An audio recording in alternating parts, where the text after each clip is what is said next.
She said, abroad. But I can't yell and scream. I just need backup. No. Just when you go in. But I actually will be attending, so I can have it. It was like, what's we just seem to Turnover, so we're just trying to. yeah, I get it. Totally. Hi. Hi, you feel great. Very Irish. We're like the flag. Here we are. You guys are like the flag. That's great. How much will they comment on it during the briefing? Let's take a bet. I bet zero. Just that they're like Irish flag entirely. But I'll like you very much celebrating.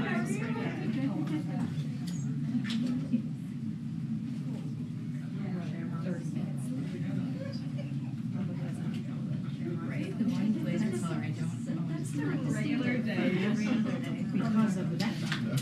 You have to. That's why you don't. Yes. Hello. Hi.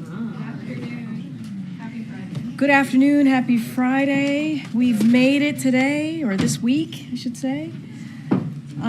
Okay, I have a couple things at the top, so please bear with me here. So this morning, the president was excited to host Taoiseach of Ireland for a bilateral meeting. As you all know, this is a long-standing annual tradition. The leaders of our countries and is an opportunity to reaffirm the close and enduring partnership between the United States and Ireland and the strong connections between our peoples. The president and Taoiseach discussed our country's shared commitment to supporting Ukraine in the face of Russian aggression, and the president commended the people of Ireland for opening their homes to welcome and support over 100,000 Ukrainian refugees who have fled Russia's brutal invasion. They also discussed our global issues, including the urgent need to significantly increase deliveries of humanitarian assistance to Gaza. The two leaders welcomed the recent restoration of the Northern Ireland's executive and assembly, reaffirming the critical role these institutions play in preserving the gains of the Belfast Good Friday Agreement, which has been essential to peace and progress in Northern Ireland. This afternoon, the president traveled to the capital for the annual Friends of Ireland luncheon. As you've heard the president say many times, the bond between the United States and Ireland has grown deeper and stronger over the years. We look forward to continuing to build a vibrant future for U.S.-Irish relations, which is something that you all know is very important to President Biden, who is a proud descendant of the Bluewits of County Mayo and the Finnegans of County Louth. Sunday marks St. Patrick's Day and also my mom's birthday. Thank you so much. Thank you so much. Happy birthday, Mom. And the president will deliver remarks at a celebration here at the White House as part of our annual tradition. And now, if you give me another moment here, I also want to address a heartbreaking development in the tragic loss of Nex Benedict.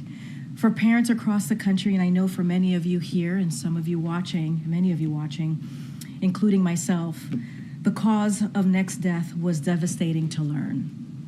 As the president said yesterday, every young person deserves to have the fundamental right and freedom to be who they are and feel safe and supported at school and in their communities. Bullying is completely unacceptable, and it is on all of us to take reports of bullying seriously. There is always someone you can talk to if you're going through a hard time and need support.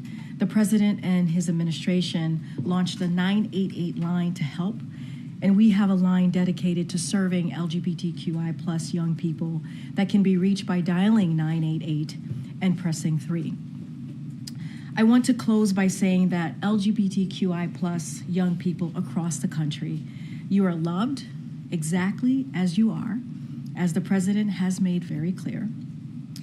And you should know this, the Biden-Harris administration has your back. Now, this morning, the president released a statement marking the International Day to Combat Islamophobia. In his statement, the president recognized the violence and hate that Muslims worldwide too often face because of their religious beliefs and the ugly resurgence of Islamophobia in the wake of the devastating war in Gaza. Put simply, Islamophobia has no place in our nation. That's why in 2022, the president asked his team to establish an interagency policy committee to counter anti-Semitism, Islamophobia, and related forms of bias and discrimination. We are also currently drafting the first ever national strategy to combat Islamophobia and related forms of bias and discrimination. And we want to continue to implement the national strategy to counter anti-Semitism amidst the serious increase in anti-Semitism and to advance the White House initiative on hate-motivated violence. Put simply, we are taking concrete steps to make real for all Americans the promise of America. And we affirm our commitment to do all we can to put an end to the vicious hate of Islamophobia here at home and around the world. Now, for more than a year, the United States has engaged Haitian stakeholders across the political spectrum, CARICOM, and other international partners to support Haitian-led efforts for a peaceful transition of power. Since February 29th, the urgency of the support for Haitians has increased because gangs have escalated violence, exacerbating the humanitarian, security, and political situations. On the humanitarian front, the United States remains the single largest donor of humanitarian assistance to Haiti, with over $170 million since October 2022, including the additional $58 million we announced just this week alone, $33 million on Monday, and $25 million today. With our assistance, UN agencies and NGO partners provide life-saving assistance to more than 1.5 million Haitians. On the security front, we are urgently mobilizing support we and the international community can immediately provide the Haitian National Police to help them restore security.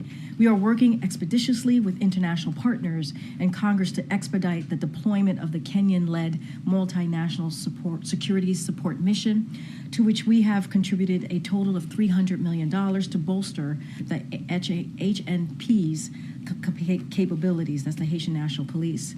National Security Advisor Jake Sullivan spoke today to his Kenyan counterpart, Monica Juma, reaffirming a shared commitment to supporting the Haitian people and expediting the multinational security support mission to assist to the HNP.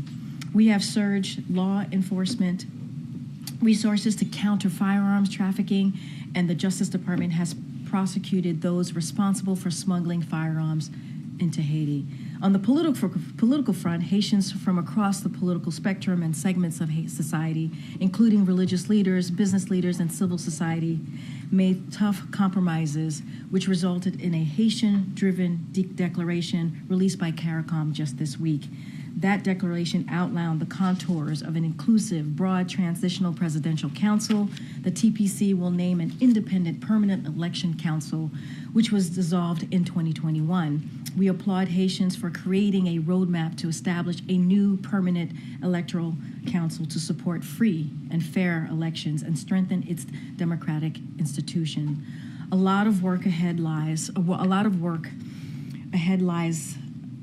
Lies ahead, and the United States remains committed to supporting the people of Haiti on the humanitarian and security and political fronts. With that, I'll turn it over to my colleague, Admiral John Kirby, who's going to talk about Russia and Iran.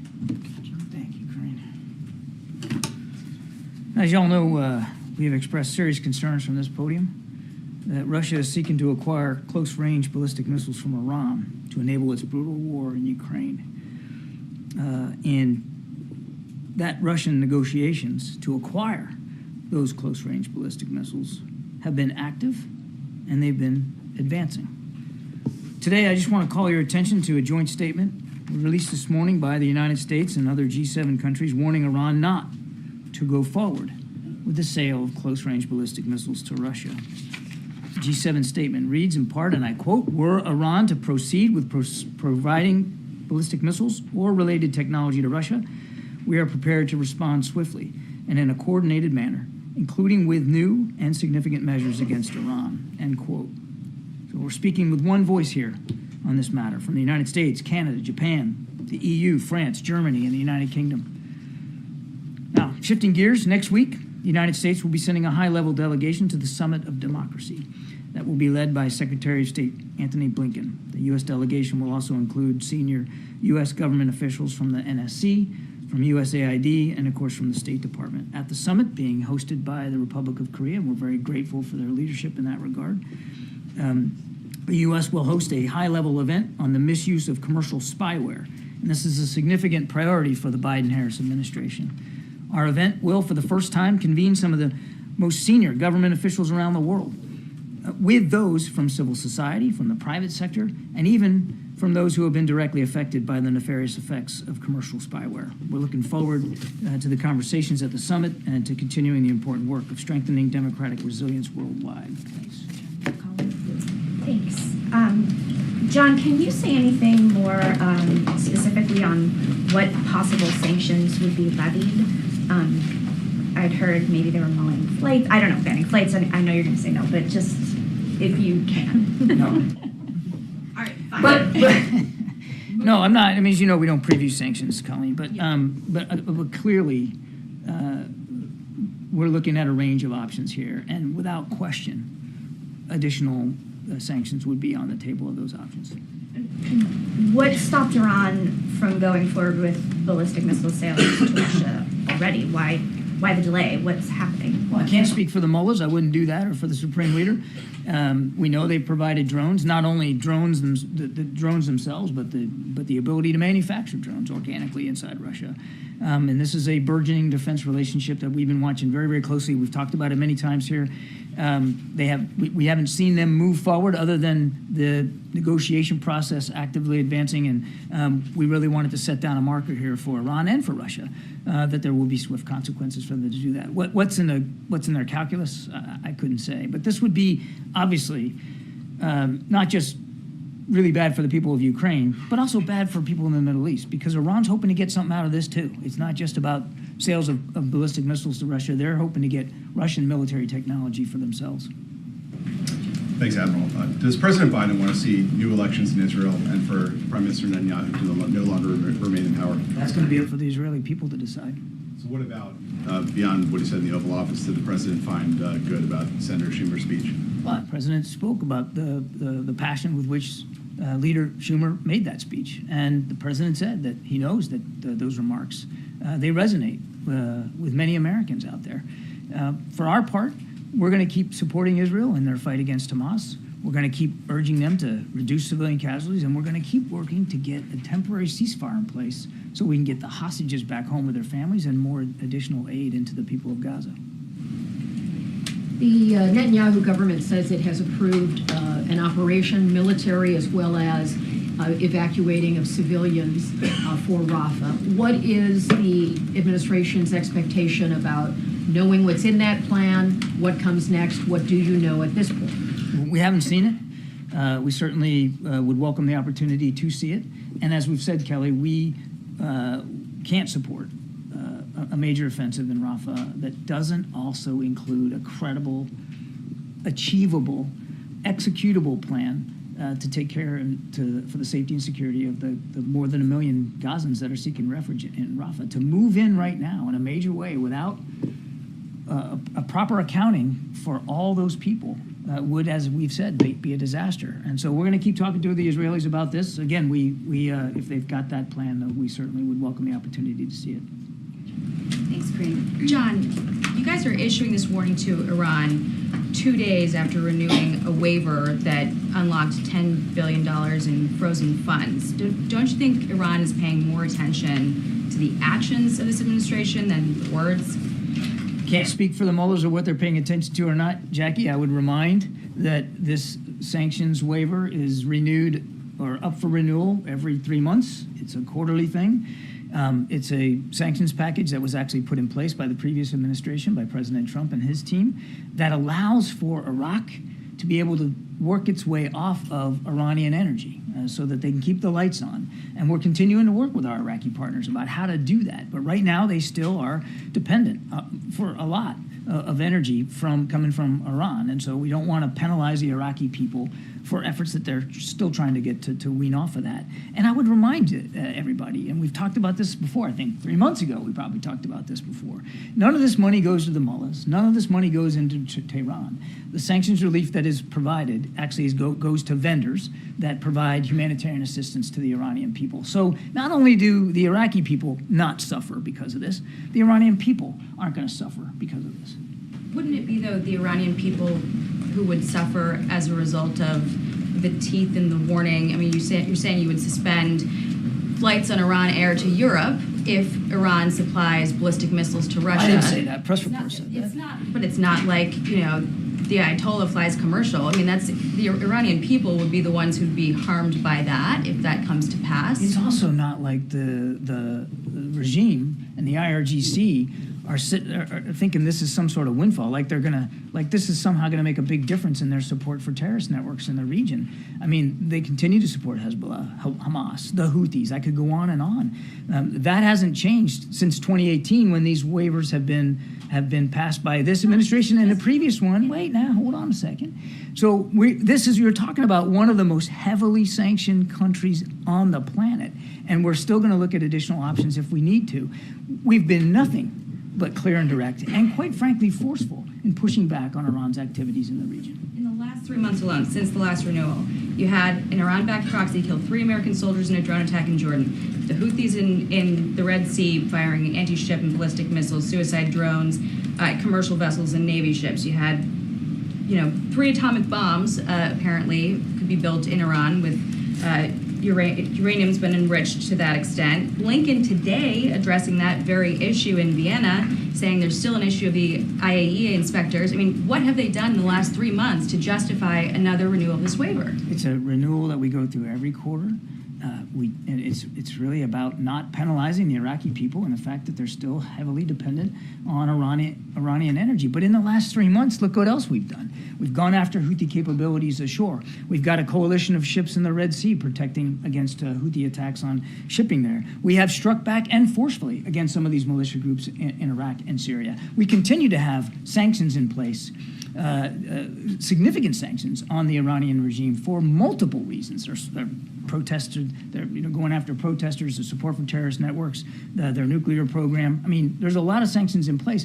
And oh, by the way, we're still conducting interdiction operations at sea to try to prevent their shipment of material and arms to some of these groups. So the idea that we're just laying back and not doing anything on Iran just flies in the face of the facts. Thank you, Admiral. So you said the U.S. has not seen a plan to protect civilians in Rafah, yet Netanyahu has already authorized an invasion of Rafah, and that is exactly the scenario that the president said would be a red line. So how is the U.S. going to respond?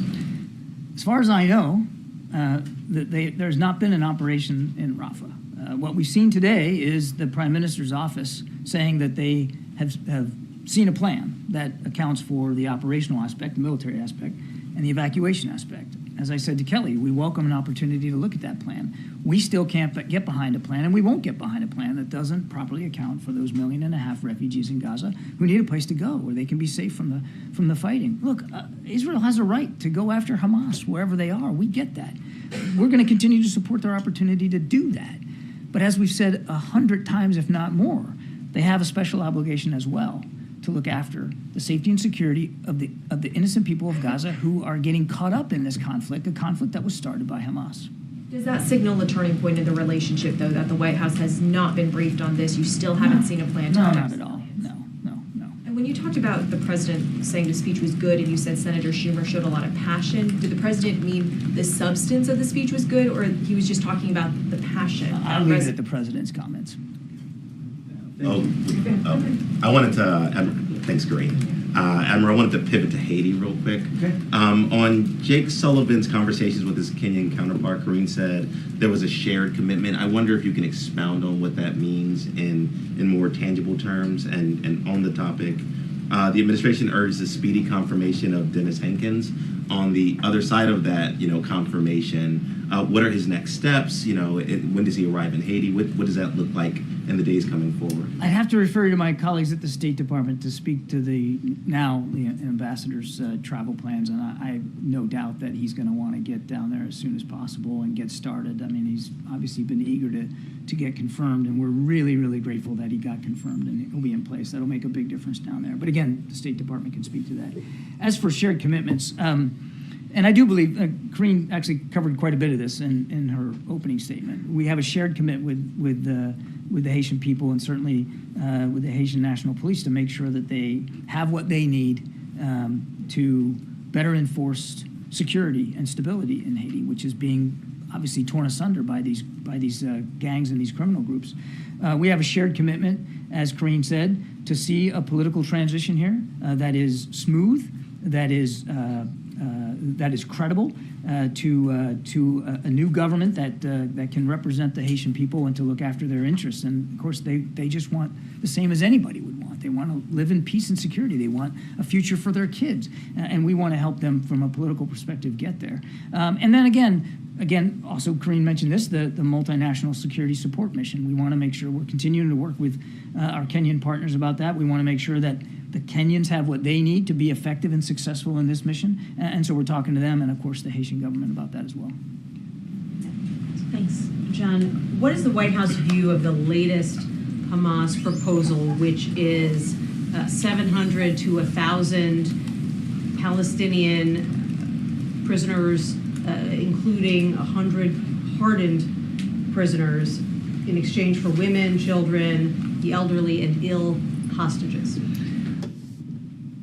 I would say the proposal that was put forward is certainly within the bounds of, in broad brushstrokes, within the bounds of the deal that we've been working on now for several months. I don't want to go into more detail than that, Nancy, because I don't want to negotiate here in public. The fact that there's another delegation now heading to Doha, the fact that this proposal's out there, that there are conversations about it, that's all good. That's all to the good. Now, whether it ends up looking like that, I don't know. That's what the team will work on, and we'll stay engaged. That's interesting because the Israeli Prime Minister called it unrealistic. But from the White House point of view, broad you think that that's in the range? We think it's in the broad brushstrokes of the deal that we've been talking about. But the devil's in the details, and as I said before, nothing's negotiated until everything is negotiated. And without getting into the specifics of these press reports, I can just tell you that we're glad that the conversations are going. More broadly, do you believe, it sounds like you're saying that things are moving in the right direction? In general, we think, look, the fact that we still have active conversations and now another chance to meet in Doha, that's all to the good. Now, I know for the families out there, it's just another set of agonizing days to wait, and we understand that too. So I don't want to, we're cautiously optimistic that things are moving in a good direction, but that doesn't mean that it's done, and we're going to have to stay at this till the very, very end. Admiral, I just go back to Iran. Maybe I didn't hear correctly, but those close-range ballistic missile, does the administration think would be used in Ukraine by Russia? Is there any recent evidence that Iranian weapons have been used in the war in Iran? In Ukraine? Drones. Heck yeah. Drones by the hundreds. Iranian drones have been used to kill innocent Ukrainians and hit Ukrainian infrastructure, to hit Ukrainian defense industrial base. Absolutely. Yes, Iranian weapons have been used in Ukraine without question. We haven't seen a consummation of this particular deal, which is why the G7 is warning against the consequences of it. And a question on the Taoiseach's visit.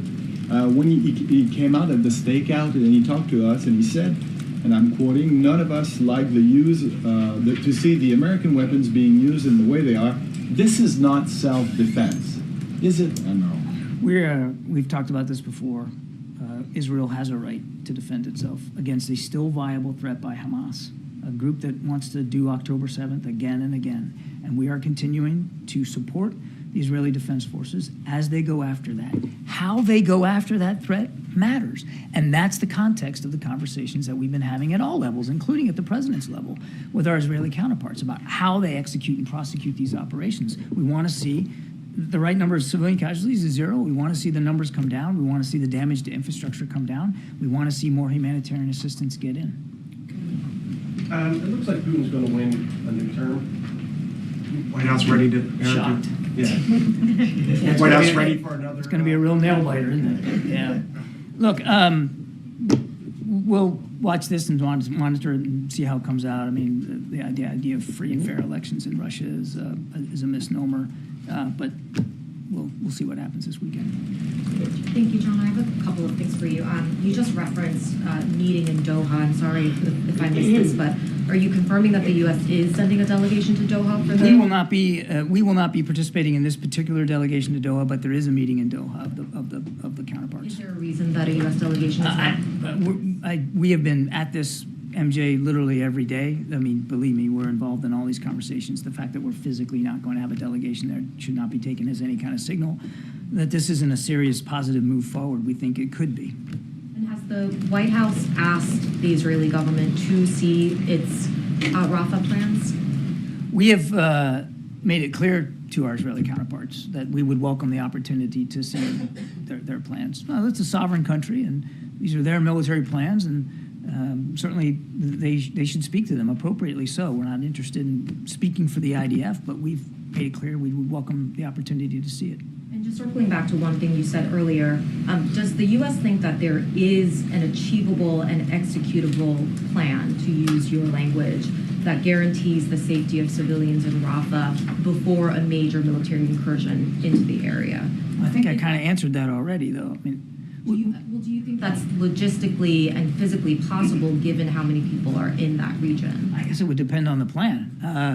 Make no mistake about it. That's a tall order. You're talking about more than 1 million folks, probably about 1.5 million, and in a strip of ground that's 12 miles wide. I mean, there's not a lot of places for them to go. So having our own experience at doing non-combatant evacuations and urban warfare points to certain lessons about how this can be done and what some of the pitfalls are. I won't get into that here from the podium, but accommodating for 1.5 million people in a confined urban environment with not a lot of geography is a very, very tall order for any military to do. And can I just ask you to clarify one more thing?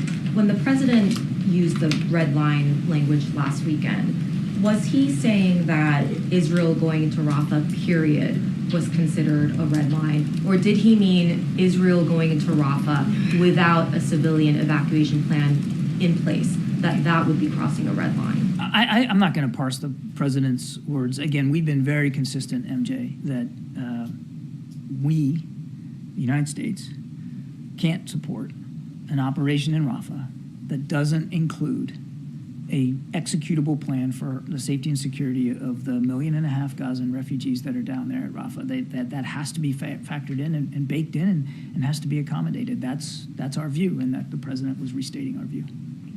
John, on humanitarian aid to Gaza, the humanitarian ship Open Arms arrived in Gaza today with about 200 tons of aid. Do you see that as a one-off? Is it something that could be replicated more? I mean, it's been described as a pilot project. Yeah, it's difficult for me to speculate what the future is going to be on that. Look, any assistance, any food, any humanitarian goods that can get to the people of Gaza is good for the people of Gaza, no matter what the size is. But we're constantly looking for multiple opportunities to get it in. I mean, we're obviously still, the Israelis opened up 96 gate. There are other crossings into Gaza. We would like to see them open up because trucks by the ground is the best way to do this by volume. We're working on this temporary pier that could allow for additional shipments by sea. There's just no really good port on the Gazan coast. So, I mean, whether it's a one-off or not, I don't know. We certainly would like to see more aid get in more quickly from a variety of different ways. Has the Biden administration asked countries like France to stop talking about sending troops to Ukraine? No. But would the U.S. oppose any nation sending troops to them? Those are sovereign decisions that a nation has to make. I can just speak for this sovereign nation and this commander-in-chief, and he's made it clear that we will not put U.S. boots on the ground.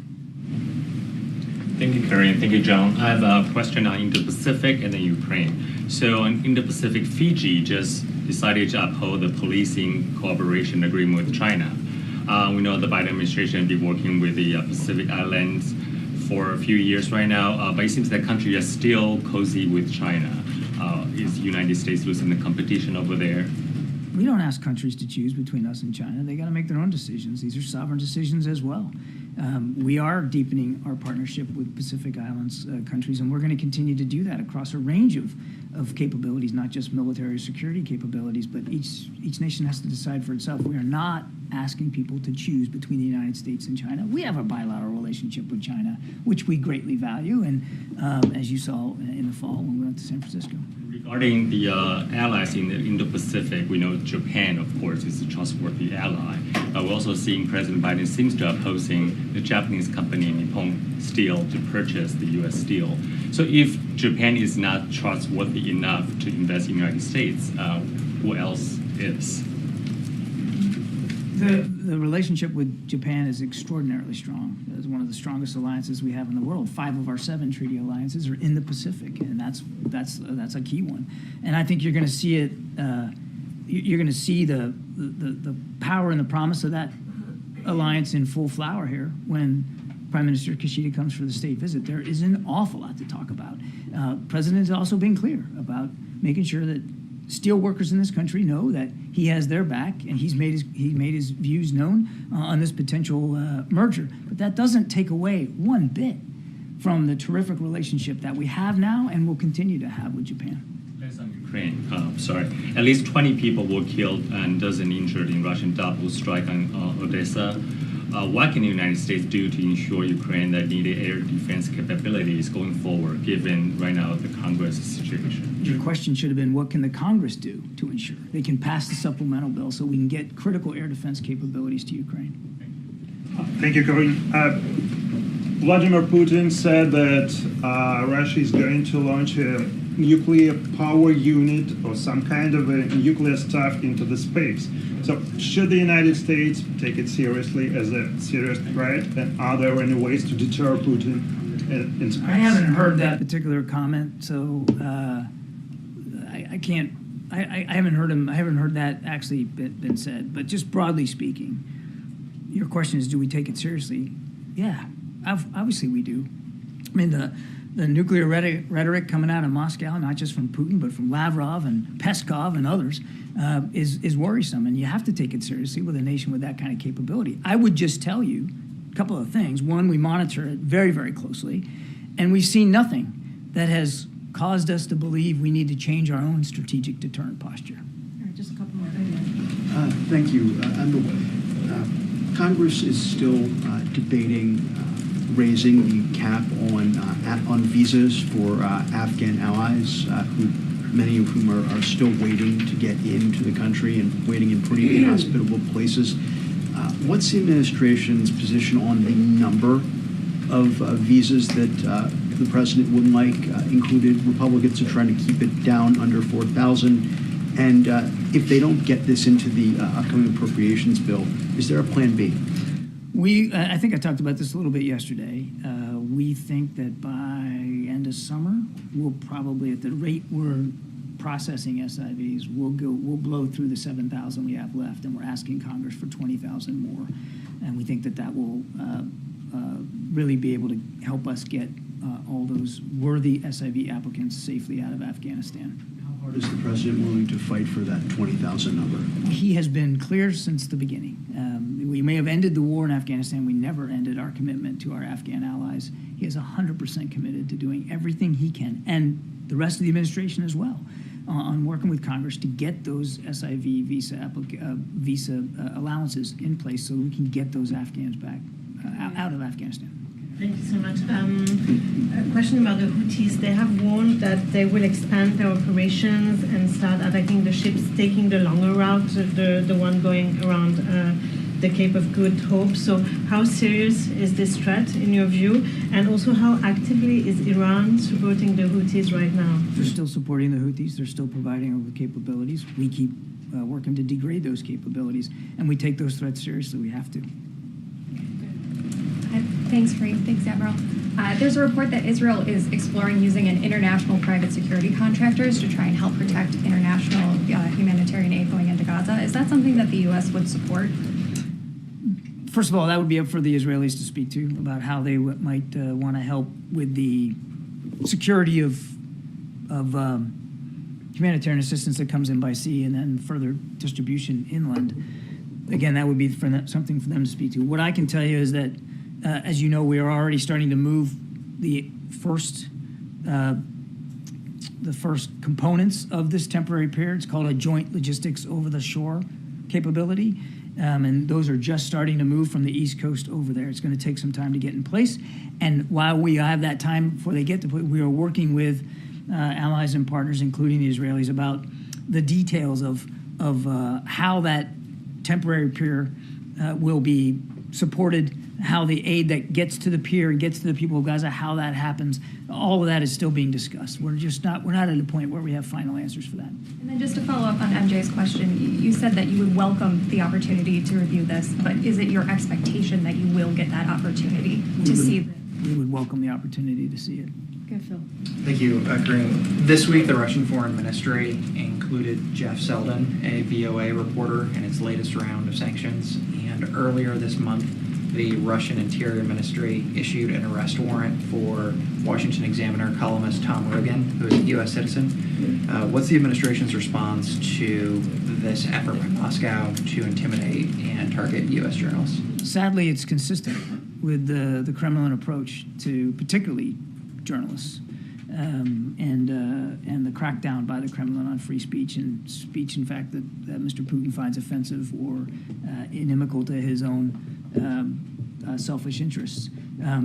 So it's, I think, just another reminder, and I think it underscores, first of all, the danger to Americans who may be in Russia and the need not to be there, but also the real danger of an autocrat like Putin and what he's really after here.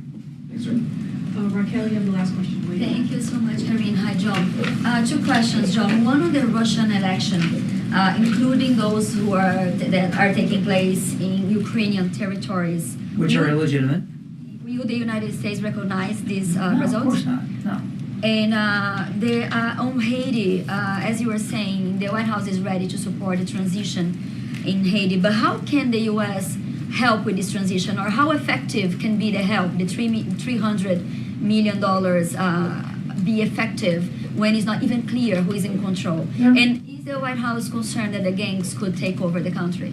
The gangs already have an awful lot of influence and power in certain places, particularly Port-au-Prince. There are parts of the country that are not suffering the instability that these gangs and criminal thugs are perpetrating on the Haitian people.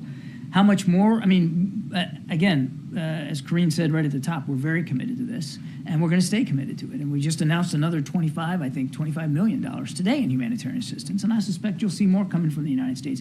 Not just from us, though, but from some of our allies and partners as well. The situation on the ground is dire. We understand that, and we're doing everything we can to support a truly international effort to better improve security and stability for the Haitian people. But it could take some time. We're going to stay committed to it. Thanks, Evan. Thank you. Great weekend. Thank you so much. Thank you. Thank you. You, Matt. All right, Colleen, what you got? So Speaker Johnson has said that he would be willing to put forward Ukraine funding, Israel funding, once the shutdown situation is ended. I wondered if he has communicated that to the White House, if that's the White House's understanding, and how you think the proceeding will be. So obviously we've seen those reports, and I'll say this, we've said repeatedly the House needs to move forward with the bipartisan national security supplemental, which, let's not forget, passed in overwhelming fashion in the Senate, and they need to put that on the floor. We know that if they put that on the floor, if the Speaker puts that on the floor, it would get overwhelming bipartisan support. We need to make sure that we continue to stand with Ukraine as it defends against Russia's brutal invasion. We have to continue to do that, to stand with them, to stand as they're fighting for their democracy, as they're fighting for their freedom. And it is, Ukraine is losing ground. You've heard us say this before. You've heard this from NSC. You've heard it from my colleagues. They're losing ground on the battlefield because Congress is not taking action. And so we need them to move. We need them to put that on the floor. We need that to happen as soon as possible. And we're going to continue to be very clear about that. What happens, as American support for Ukraine funding continues to sort of degrade? What else can the White House do to articulate the importance of it? Look, we're going to continue to speak to it. But here's the thing. In Congress, there's bipartisan support. There's overwhelming bipartisan support. We saw that in the Senate, and we know that to be true, to be a fact in the House. That's what we know. And so the president understands the important role that Americans play. We, as United States of America, we play a leading role in making sure that we're continuing to fight for democracy. And the president will speak to that directly to the American people, as he has in the past 2 years. We know, history shows us what happens if we do not stop a dictator. It shows us what happens. We know where we can end up. And we understand, Americans understand that. They're smart enough to get that. And so Congress needs to move. They need to act. Their inaction is, leading to Ukraine losing ground in the battlefield. We heard that from the CIA director, the Big Four, when they were here meeting with the president. They heard that directly from the CIA director. It is unfortunate that the speaker is putting politics ahead of what our role should be, which is fighting for democracy and making sure that Ukraine has what they need for them to fight for democracy. Thanks, Karine. Did the president have a chance to talk with Speaker Johnson at the luncheon today about Ukraine aid, and if so, what was his message? I have to say I have not touched base with the president, so I do not know if they connected and if they did, what their conversation was. I don't have anything to share. We try to keep those conversations very private, obviously. What I will say, I don't think the president is always very clear what he says publicly and in private, right? Which is when it relates to, obviously, the National Security Supplemental, it needs to be put on the floor. The speaker needs to do this. He didn't hear this just when the speaker was here, the Big Four, meeting with the president and the vice president. He didn't hear it just from the president, right? He heard that from the other leaders as well, his counterparts, right? His peers in Congress. And they all agreed that we needed to move forward on this. So the president's it really doesn't matter because the president's been very clear. The speaker needs to put the National Security Supplemental on the floor. It will get bipartisan support. It will get overwhelmingly bipartisan support. That's what we know. That's what we understand, and that's what we've heard from congressional members. Thanks, Karine. So the majority of Palestinian American, Arab American, and Muslim organizations that the White House reached out to for a meeting this week rejected the invitation. So what is the White House strategy on this, and are there plans for the president to directly engage with these communities? So, look, the president, as you know, has had an opportunity to meet with members of that community not too long ago, leaders of that community, the Arab American community, the Muslim American community, not too long ago. And so, look, what I will say is we understand that this is a difficult time, that this is a painful time. We understand that the events of October 7th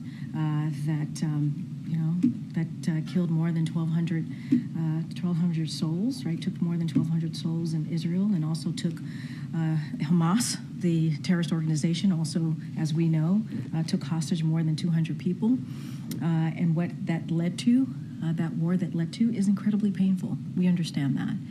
And so, look, we're going to continue to, as you know, the president, senior officials from the White House met with members of those communities in Illinois just yesterday, and we're going to continue to have those regular meetings to hear directly from them, and the president believes that's important to do, to hear from those voices. The majority of the groups that the White House reached out to for that meeting in Illinois rejected the request. And when was the president's last meeting directly with communities? What date was it? I mean, look, I hear what you're saying, but the point is that we, the White House, is actively engaging with the community, and we have been, and you know this. You know that to be true. We've been actively engaging with them regularly since October 7th, and we're going to continue to do that. I'm not going to speak to who attended. That is not for me to do from here, because the point of those meetings actually is for them to be private. for them to, so we want to keep that private, obviously, so that members of that community could speak freely. And so, as you know, senior members of our administration, they were in Chicago yesterday. They met with those members of the Arab community, Palestinian community, Muslim community, and this conflict is personal and painful for many people. And so, again, they're private meeting, and we are committed to the participant so that they could speak freely, and we think that's incredibly important. That's what we can speak to. Where does the White House think what's going to happen to TikTok? Because even if the bill makes it to the president's desk, the Chinese government needs to approve it, which they're likely not to. It could also face significant legal pushback. So what does the White House ultimately think is going to happen with TikTok? I mean, I can't get into, predicting here, right? What we have been very clear about is this bill is important, and we welcome this step in ongoing efforts to address the threat posed by certain technology, right? Services operating in the United States these services put Americans' data at risk. You heard the National Security Advisor, Jake Sullivan, speak to this on Tuesday. It is important for us to have an understanding, right, where this American data is going. Do they live here or do they live in China, for example? He said that, right? Is their ownership here or is it in China, for example? And so those are really important. And so that's why we welcome that bill. This isn't a divestment bill. It's not a ban. I'm not going to get into hypotheticals here. It's going through the process. We're going to offer technical support as it moves, obviously, from the House into the Senate. But we welcome this bill, and this is about our national security. That's what this is about.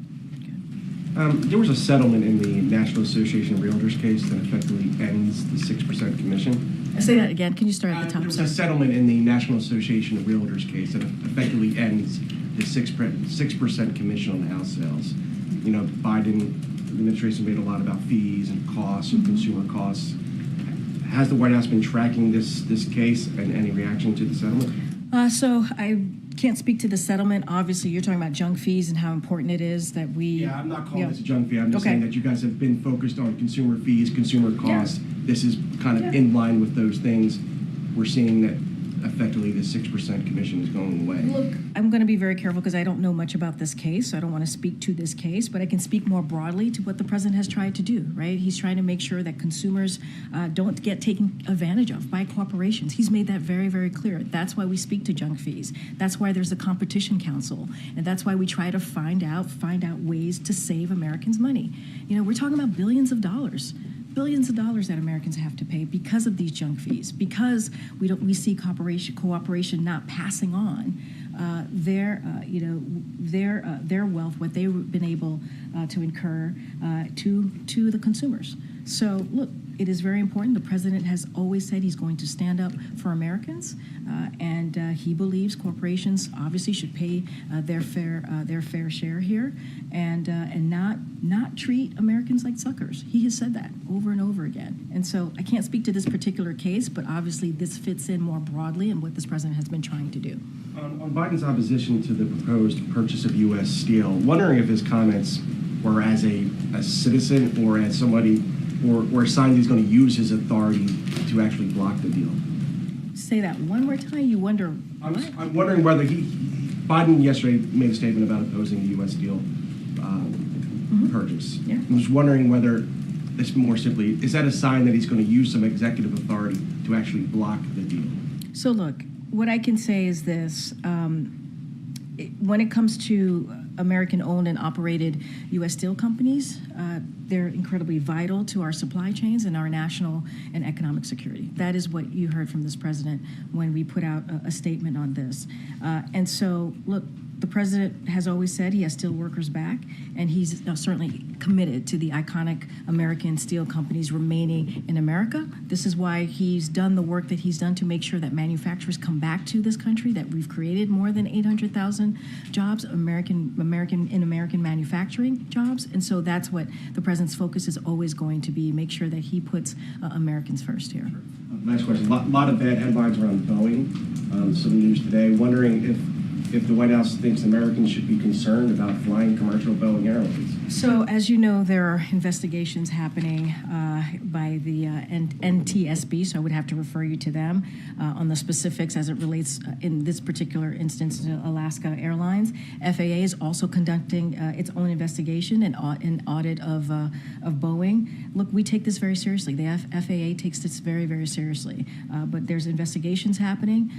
FAA, and we stand by FAA and the actions that it is taking to increase safety oversight of Boeing, and so I'm just going to leave it there. But NTSB certainly will have more to share because they are independent agencies that's looking into it. Good, MJ.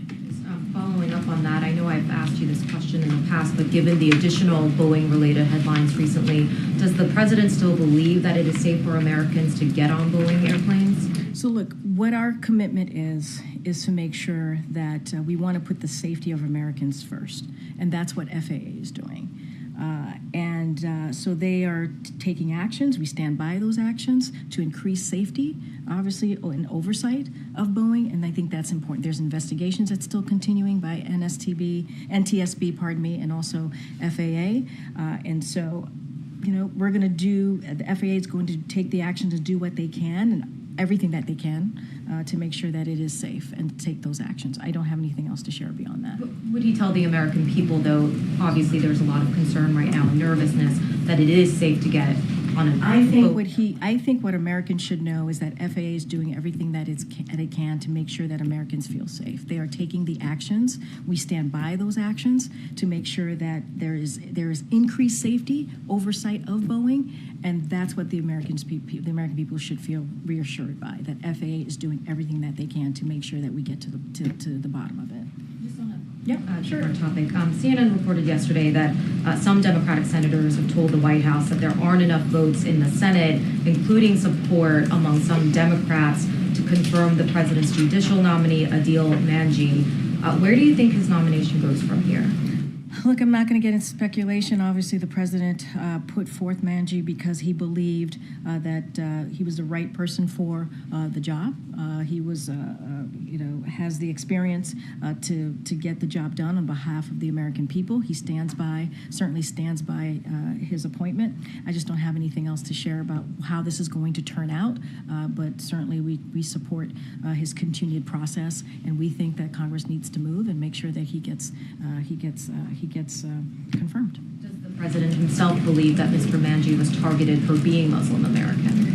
Look, that is something that Congress needs to speak to themselves. Really, that is a question for them. The White House has said that. I'm just wondering if the president believes that. I mean, look, we've been very clear. If that is the case, that's unfortunate. That shouldn't be. He has the experience to do the job. That's why the president put him forth. And if that's the case, that's certainly shameful. Thanks, Karine. 2 questions for you. Has President Biden had a chance to speak with Senator Schumer since his speech yesterday that he called him? I don't have a conversation to read out to you at this time.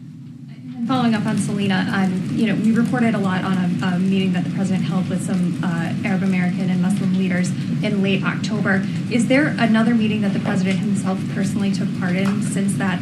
I don't have another meeting to read out to you, but look, I think it's important that senior officials in the White House have had regular meetings with the communities, right? With the Arab community, Muslim community, and Palestinian community. I think that's important that we continue to hear directly from them. We want to hear what they are feeling, how they're feeling about the situation. We understand that it is incredibly painful for them, and so we're going to continue to keep those lines of communication open. You just saw, you're aware, or you all know that there was a meeting in Chicago, there was a meeting in Michigan, and there's been others. And so, look, the president gets a readout of those meetings. He hears directly from the officials who have sat down and had these important critical conversations. We try to keep them private because we want to make sure the leaders who are attending these meetings can feel freely to have the freedom to say what it is that they want to tell us and want to share with us. So we try to keep those meetings as private as possible. Is there any plans for the president to take part in another one of those meetings? I don't have anything on the president's schedule as it relates to a meeting with the leaders. He has met with the leaders, as you know, and he feels that it is incredibly important for his White House to continue to have those conversations. Go ahead. Thanks, Karine. Regarding the Vice President's trip yesterday to the Planned Parenthood clinic in Minnesota, the President has spoken very often about how reproductive freedom is at risk. So I'm just wondering why it was the Vice President that made this trip to this clinic instead of the President, and are there any plans for the President to go himself? I think it's important just to note that let's not forget the Vice President has been on a tour. Right, she's been on a tour around the country since the beginning of this year to go to important critical states to talk about what we're seeing, to talk about what Republicans, extreme Republicans, are doing across the country in these state legislatures, right? Trying to take away a woman's right to choose reproductive rights. And so it is something that the President even said in his State of the Union. He lifted up the Vice President for the work that she's done. But if you think about the State of the Union, now that I brought it up, it is the first domestic policy that he brought up during the State of the Union is abortion right, is reproductive health care. That was the first thing that he talked about and leaned into. And we are going to continue to stand with majority of Americans on this, where they are. We have to continue to fight for women's freedoms. And so that's what you see the Vice President do. The President said that to over 30 million people who watched, the first domestic policy that he leaned into, that he talked about extensively. And he'll continue to do that. What you saw yesterday is part of what the Vice President has been doing for the first couple of months, obviously in 2024, which is continuing to go to key states where women are affected by these laws. And we see in Congress, Republicans in Congress have introduced 3 pieces of legislation that will ban abortion nationally, and we are not going to stand for it. We're not going to stand for it. Okay, Mom. Oh, okay. Sorry. On Monday, the Supreme Court is set to hear oral arguments in Murphy versus Missouri, which argues that the administration kind of overstepped and coerced social media companies into taking down posts. I'm wondering if you all are worried about what this case might mean for your ability to communicate with social media companies in the future. So I'm going to be really mindful here. I'm going to refer you to Department of Justice and their briefing of this case, and that's why I'm going to have to leave it for now. Just to follow up on an earlier question about Boeing, the President flies on Boeing aircraft anytime he leaves Washington. Is he concerned that the aircraft he flies on might not be safe? No, he's not concerned. So why can't he say that Boeing aircraft in general are safe and that Americans should be confident in flying? I want to be really mindful. As you know, there's an investigation happening. FAA is doing everything that they can to increase security, increase safety for Americans.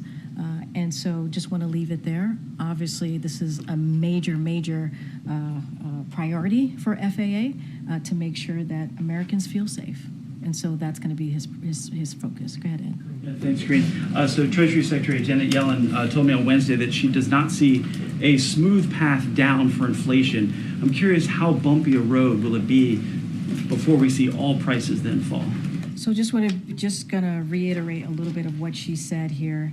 She said inflation is down 2/3 from its peak, and the trend, this is a quote, the trend is clearly favorable, end quote. She expects it to continue to decline with a strong market and economy.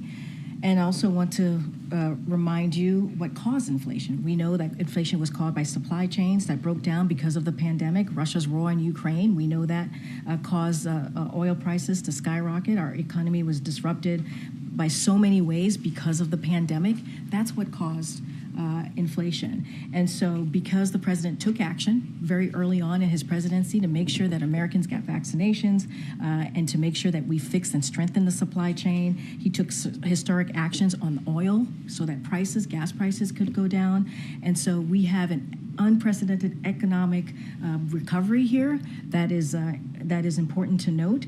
But I do want to be really, really clear. We have seen inflation go down by 2/3 from its peak. And so want to make sure that it is clear what she said and what the data also shows. 2/3 from its peak. Its peak was a year and a half into President Biden's office, or into his term. He also canceled the Keystone Pipeline, which also sparked, and we passed $5.8 trillion in spending, which also pushes inflation. But my question is, how much longer will it be for Americans to then bring down all prices?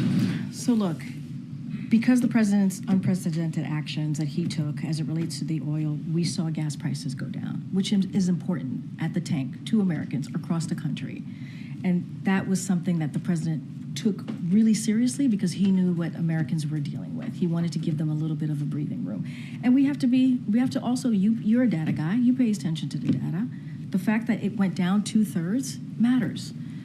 And so what the president's going to continue to do is making sure that we lower cost, right? That is the number one part of his economic plan, to continue to lower costs for Americans, and we're going to continue to do that. Look, the pandemic, the supply chain, what we saw Putin do in Ukraine, right? That caused inflation to increase. And in every part of what I just said, what I just laid out, the president has taken action on.